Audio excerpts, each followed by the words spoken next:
안노 도미니라고 해서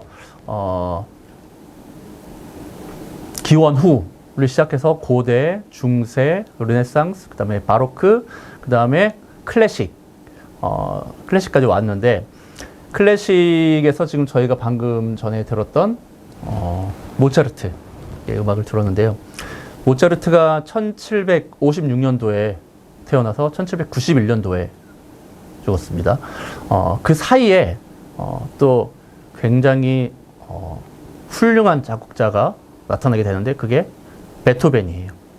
베토벤은 사실은 이 클래식 음악에서 굉장히 중요한 역할을 한 사람인데, 베토벤을 통해서 이 심포니가 굉장히 발전을 하게 됩니다.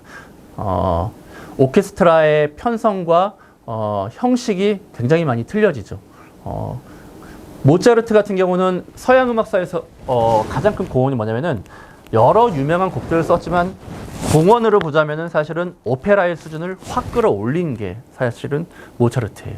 그러니까 모차르트 이전의 오페라와 모차르트가 만들어낸 오페라의 수준이 완전히 업그레이드된, 그게 역사 큰 업적이라고 한다면, 베토벤의 업적은 심포니의 수준을 크게 올려놨다, 이렇게 생각을 하시고, 우리가 잘 알고 있는 베토벤 교향곡 5번 운명 교향곡이라고 하는데, 빰빰빰빰 이 테마를 가지고 계속 변화를 시키고 발전을 시키고 만들죠. 한번 들어보시겠습니다. 베토벤의 운명. 다니엘 바렌보임이라고 해서 굉장히 유명한 지휘자입니다.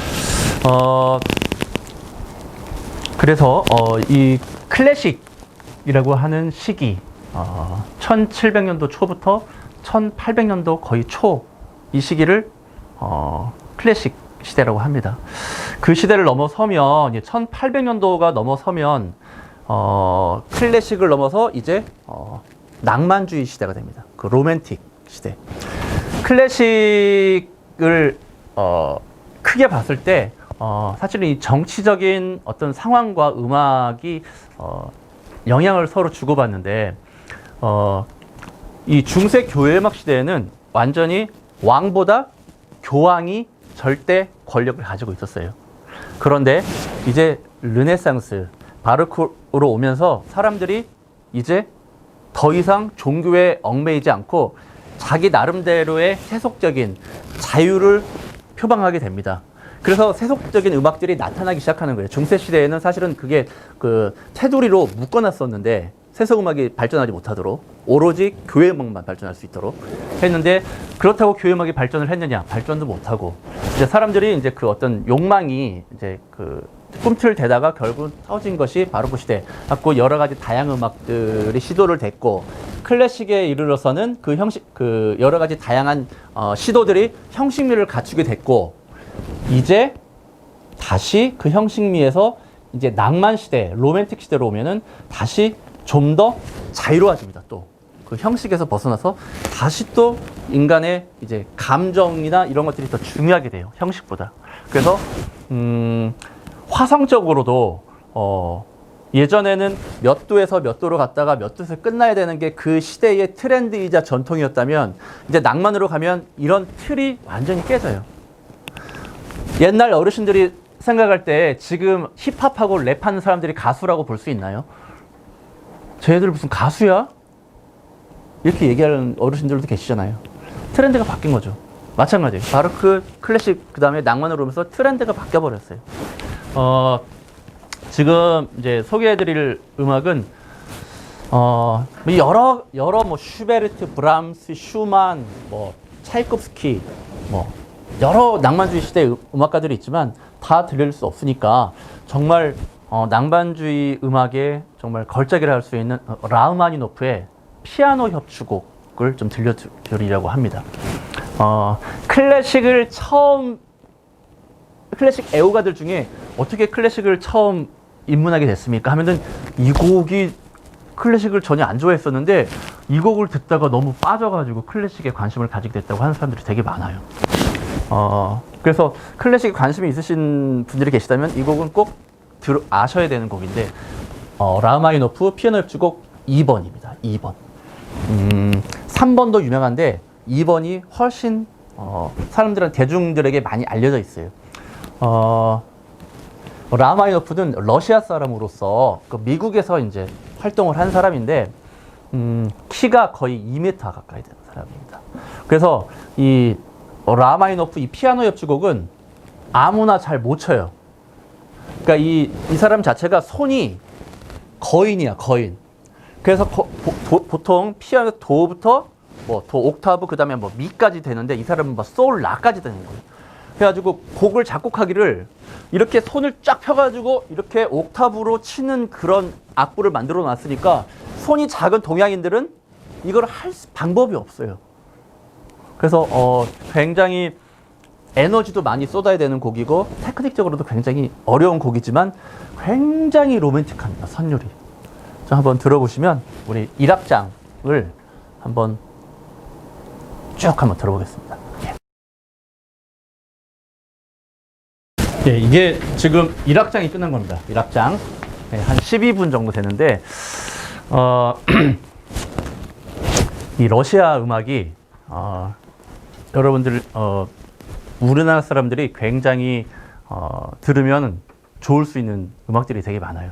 그러니까 이 슬라브 민족이, 기본적으로, 우리나라의 한은 아니지만 굉장히 이쪽 사람들도 굉장히 그 단조 선율이 민요에 굉장히 많습니다. 지금 이 라흐마니노프도 피아노 협주곡 2번, 3번을 곡을 쓰기를 다 단조로 썼어요. 그러니까 우리나라 사람들이 이 곡을 좋아하는 이유는 기본적으로 선율이 단조야. 그러니까 스케일이 약간 슬픈 선율을 우리나라 사람들이 좋아해요. 그래서 더 부합하는 거죠. 우리나라 사람들의 음악적인 마인드하고. 시간이 되신다면 라흐마니노프 2번 지금 1악장을 들었으니까 2악장, 3악장도 너무나 주옥 같은 선율들이 많이 나옵니다. 그래서 한번 유튜브로 정말 이어폰 좋은 거 끼시고 들어보시면 정말 감동이 있을 줄 믿습니다. 자, 지금 슬라브 민족 얘기가 나왔는데 러시아 쪽에, 그러니까 러시아가 지금 유럽하고 아시아 쪽하고도 같이 걸쳐져 있잖아요. 그래서 그런지 그 아시아적인 냄새가 많이 나고 이쪽 그 유럽, 그 서유럽의 독일, 이태리, 프랑스랑은 완전히 색깔이 달라요. 그러니까 완전히 음악적인 색깔이 완전히 다르다고 보면 됩니다. 그러니까 더 약간 동양적인 냄새가 많이 나는 게 러시아 음악들이에요. 가곡이든 뭐든. 그래서 우리나라 사람들이 오히려 더 공감할 수 있고 좀 더 이렇게 좋은 마음으로 들을 수가 있다 생각을 하시면 되겠고, 자, 다음 곡은 드보르작의 슬라브 무곡을 한번 들어보겠습니다. 슬라브 무곡. 춤곡인데 슬라브 무곡, 우리가 뭐 헝가리 무곡 딴딴딴딴딴 이것도 마치 무곡이죠. 예, 그 무곡의 그러니까 춤을 추는 무희들을 위한 또 어떤 파티를 위한 사실은 그런 이제 콘서트용 음악인데, 슬라브 무곡, 슬라브 이쪽 민족, 이쪽 그 떠도는 또 이쪽 보헤미안 이쪽 사람들을 어떤 그 사람들의 음악을 사용해서 쓴 음악들입니다. 한번 들어보도록 하겠습니다. 이것도 역시 단조예요. 네, 무곡이지만 한번 들어보겠습니다.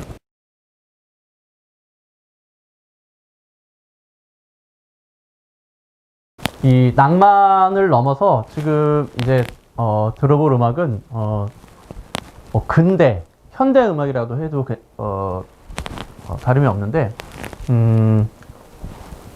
아르헨티나의 그 유명한 게 뭐죠?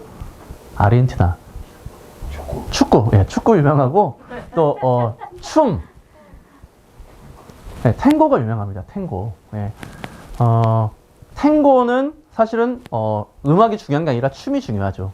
근데 이 음악가는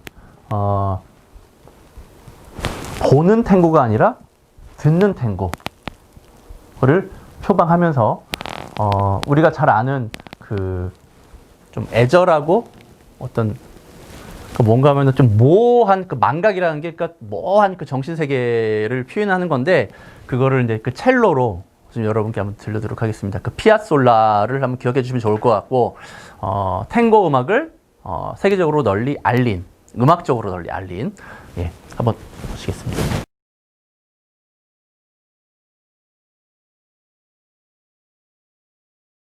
피아솔라 오블리비온 망각 이거 기억하셨다가 곡이 워낙 좋으니까 다른 많은 연주자들이 연주를 했거든요. 들어보시면 좋을 것 같고 이 곡 외에 또 그 아디오스 노니노라고 그래가지고 안녕 아버지 그리운 아버지라는 곡으로 또 곡이 유명한 곡이 있는데 그 곡은 우리 김연아가 예전에 그 피겨 할 때 그 곡으로 테마곡으로 썼던 곡이기도 합니다. 그런 곡들이 있으니까 한번 찾아보시면 좋을 것 같아요. 시간이 이제 거의 다 돼가지고 지금 기악곡들만 너무 들으니까 예, 이 좋은 것도 너무 이게 계속 듣고 똑같은 것만 들으면 이게 감동이 덜하잖아요. 그 마지막으로 1800년도에 도니제띠라는 이태리 작곡자가 오페라 사랑의 묘약이라는 오페라를 작곡했는데요. 그 중에 나오는 우리 너무나도 잘 알고 있는 남몰래 흘리는 눈물이라는 곡을 한번 마지막으로 성악곡을 들으면서 이 시간을 맞춰보려고 합니다. 이 곡이 여러분들이 들으면 이게 좀 구슬퍼서 마치 내가 노래 부르는 내가 흘리는 눈물이라고 착각을 할 텐데 그게 아니라 이 남자 주인공이 사랑의 묘약을 사랑하는 여자가 있는데 이 여자가 나를 쳐다보지도 않아요. 근데 어느 날 마을에 약장수가 와서 그 약장수에게 이 순진한 마음에 가가지고 혹시 사랑을 얻을 수 있는 약이 있나요? 물어보니까 그 약장수는 사랑을 얻을 수 있는 약이 어디 있습니까? 근데 약장사기 때문에 있다. 그거 내가 만든 거다 그거. 그러면서 그냥 포도주를 라벨을 딱 붙여가지고 사랑의 묘약 붙여가지고 그냥 주는 거예요. 이 청년한테. 근데 그 청년은 그게 진짜 사랑의 묘약인지 알고 이거를 마시고 포도주를 마시고 약간 술에 취해가지고 자신감 있게 이제 그 여자에게 막 하면서 이렇게 서로 질투심이 이제 싹 트면서 결국은 이 아디나라는 이 사랑하는 여자가 결국은 좋아하게 됩니다. 이 순수한 마을 청년을. 그러면서 이제 이 부르는 이 테너 아리아는 사실은 내용으로 보면은 그 아디나가 이제 나를 생각하면서 흘릴 눈물이에요.